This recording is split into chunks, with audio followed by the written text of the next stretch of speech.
두 가지 문제 정도를 더 말씀드리려고 하는데 일단은 저게 맞다고 가정하면 대북 제재 부분 해제라고 돼 있습니다.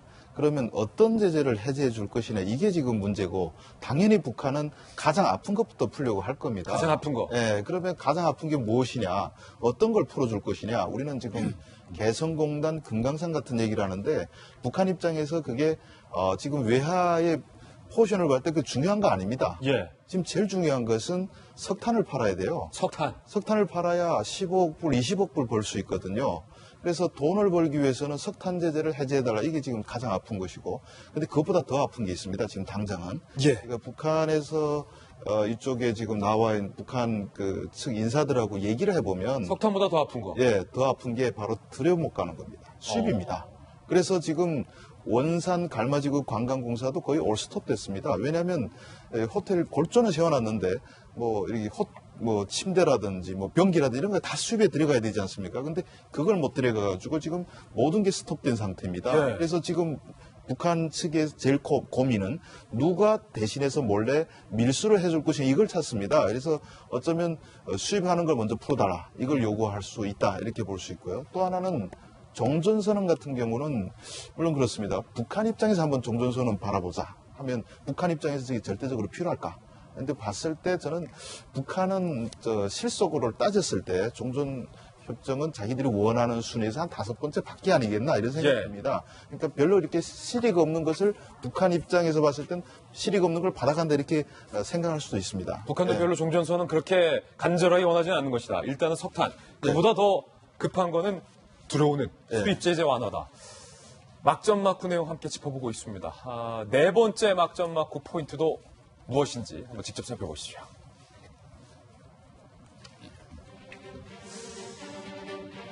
김정은 위원장을 사진 찍으면 베트남에서 추방시켜버리겠다. 이 베트남 공안도 으름장을 놓고 있는 그런 상황입니다. 현지를 취재하고 있는 취재 내용 함께 보시죠. 베트남 공안의 이야기입니다.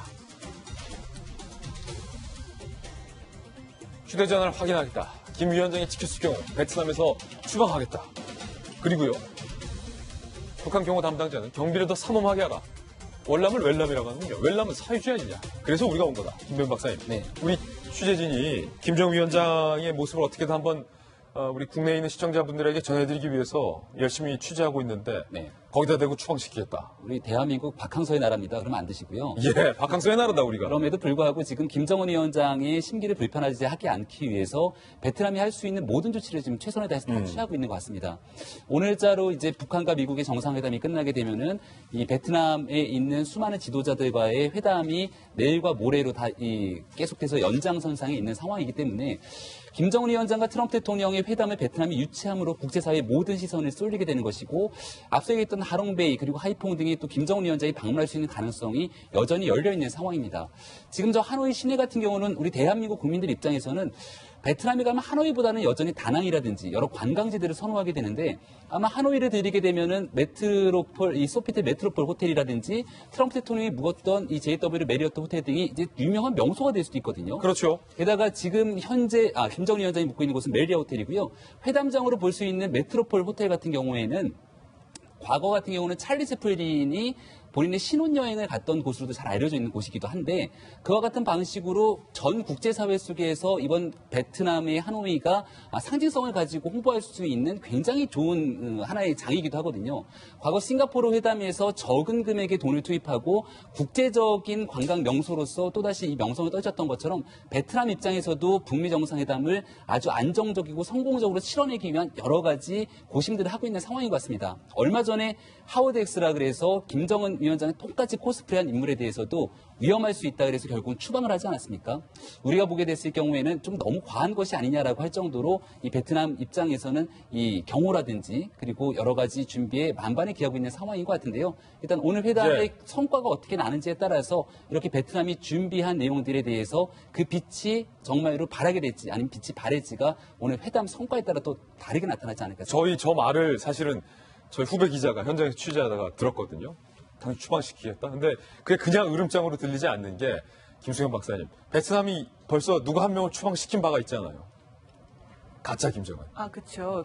그 하워드 하워드 X가 이제 추방이 됐죠. 예. 사실 싱가포르 회담 때도 이 하워드 X가 있었습니다. 예. 그래가지고 굉장히 국제 미디어에 많이 노출이 됐었는데 그때 사실 싱가포르에서 어떻게 조치를 취하지는 않았죠. 하지만 여기는 베트남이고 사회주의 국가이기 때문에 그 경호원도 여기 사회주의 국가라서 우리가 이렇게 안심하고 온 건데 좀 이렇게 경비를 삼엄하게 해서 이렇게 추방할 수도 있다. 좀 삼엄하게 해달라. 이렇게 얘기를 했던 것은 굉장히 아마도 김정은 위원장이 그 난닝역에서 담배 피우는 장면이 이제 사진이 이제 동영상이 공개가 됐죠. 굉장히 신경이 쓰였던 모양이에요. 그렇게 모든 일거수일투족이 공개되지 않은 곳에서 일어나는 일들이 이렇게 몰래 찍히는 거에 대해서 굉장히 신경을 많이 쓴 것 같아서 북한 당국이 아마 베트남 쪽에다 강력하게 이제 요구를 하지 않았나 이런 것들을 좀 신경 써 달라 경비를 좀 삼엄하게 하고 이런 일이 일어나지 않게 해달라고 요청을 한 게 아닌가 하는 생각을 좀 해봅니다. 예, 저 장면. 이 장면이 뭔가 북한 당국 입장에서는 뼈 아팠다. 예, 당연히 뼈 아픈 장면이긴 맞습니다. 근데 제가 그 베트남에 방문했을 때, 여기가 사회주의 베트남이구나 하고 인상을 딱 받은 장면이 언제냐면, 출국할 때 딱 보니까, 그 앉아있는 사람들의 견장을 보니까 아주 북한하고 똑같은 겁니다. 예. 그러니까 갑자기 움츠러드는 마음이 생겼어요. 왜냐하면, 여기가 사회주의구나. 저는 세계 많은 나라들 돌아다녔지만은 저렇게 이렇게 한 줄에 뭐 별 세 알 받고 이게 북한 견장 체계하고 똑같습니다.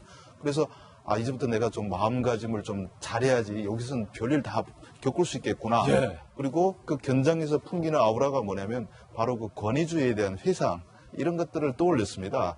그래서 저기도 물론 사회주의이기 때문에 그 권위주의라는 게 우리가 이 한국에서 살던 사람들이 봤을 때는 아마 잘 이해가 안 되실지도 모릅니다. 그렇지만은 또 베트남식 시각에서 봤을 때는 어쩌면 자연스러운 것일 수도 있습니다. 그러니까 사진 찍으면 쫓아내겠어 이런 말들을 우리 민주주의 사회에서는 감히 못하지만은 베트남이라면 얼마든지 가능하겠구나 하는 것을 저는 견장을 보면서 느낌을 받았습니다. 예. 자, 이제 끝으로 두 분께 짧게 한마디 물어보겠습니다. 오늘 본격적인 회담이 시작되고 이제 그 결과를 전 세계 언론이 주목하고 있는데 먼저 통일연구원장님. 예.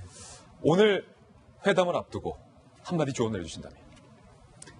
스몰 딜이 이루어진다라는 가정하에 말씀을 드리면 스몰 딜이라도 없는 것보다 나은 겁니다. 없는 것보다는 낫다. 예, 그 북한이 영변 핵시설 정도를 양보하고 부분적인 제재 해제를 한다. 이건 굉장히 합리적인 교환입니다. 문제는 스몰 딜이 성사되는 순간 앞으로 북핵 협상은 말 그대로 장기전에 돌입하는 겁니다.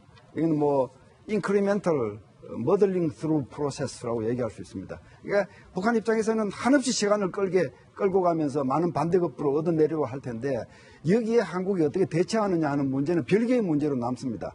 만약에 북한의 비핵화 속도와 맞지 않게 우리가 더 성급하게 대북 제재를 한다든지 또 우리 스스로의 안보 체제를 허문다든지 정체성을 허문다든지 지금까지 문재인 정부가 했던 이런 성급한 행보를 한다면 우리 국가 위기를 자초하는 것이기 때문에 이 협상 자체가 진전되는 속도에 맞추어서 우리 것을 지키면서 북한하고 인내심을 가지고 협상을 해달라 그런 주문을 하고 싶습니다. 진 교수님. 네, 아무튼 역사적인 회담인 건 틀림이 없는 것 같습니다. 그렇죠. 그리고 지난 6.12 그 싱가포르 회담 이후에 어려움이 많았지 않습니까? 그런 걸 이제 극복하고 열린 회담이기 때문에 아마 양 정상은 틀림없이 성과를 내겠다라는 그런 의지가 강할 거고요. 그리고 다들 아시다시피 북이나 미국이나 지금 그 트럼프도 정치적으로도 굉장히 중요한 시점이고 김정은은 5개년 전략 목표가 이제 2021년 5월이면 끝납니다. 지금 뭔가 투입이 되지 않으면 성과를 인민들에게 내세우기 어려운 그런 절박한 심정에 있다. 그렇게 본다면 이번 그 딜은 낫딜이나 노딜이나 마이크로 딜보다는 좀 더 큰 딜이 나올 가능성이 높지 않겠나. 그래서 오늘 이제 곧 나오겠죠. 기대해 볼 필요가 있지 않겠나 싶습니다. 예, 저는 물론 나와야 알겠지만은 이런 말이 있습니다.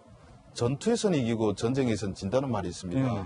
지금 북한이 과연 시간을 끌면서 최대한 많은 것을 얻어갈 만큼 여유 부릴 때인가 하는 생각이 듭니다. 지금 진짜 급한 건 북한이거든요. 그래서 지금 집값이 한 달에 막 푹푹 떨어지고 있습니다. 지금 벌써 반값이 되고 그래요. 연료 사정이 말이 아니고 언제 여유가 있어서 여유 있게 회담하면서 많은 것을 낼 필요가 그럴 사이가 겨를이 없습니다. 그래서 저는 김정은 입장이라면 최대한 많은 걸 얻어가려면 또 최대한 많이 줘야 된다는 그러니까 지금 급한 것은 북한이다. 그런 것 때문에 이번 회담에 좀 더 기대감을 갖고 있습니다.